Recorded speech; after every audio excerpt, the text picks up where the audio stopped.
If you're over 45, this might interest you. There's a gelatin trick, often called the $1 method, that's been getting a lot of attention online. Why? Because it's simple, natural, and easy to include in your daily life, a small self-care habit that has become part of many women's routines in search of more balance and well-being. All it takes is Jello and 3 common fridge ingredients. Many people say they feel more balanced and energized by including this light and natural routine. I personally started without expecting anything, and over time I noticed how small daily choices can gently improve the way we feel throughout the day.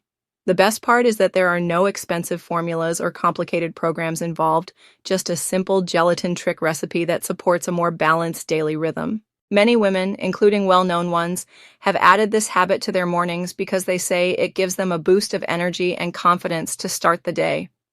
The video explains everything step by step: the ingredients, the preparation, and how to safely fit it into your routine. You can watch the full explanation through the link in the description or in the first pinned comment. Watch it while it's still available and see how something so simple can naturally become part of your daily life.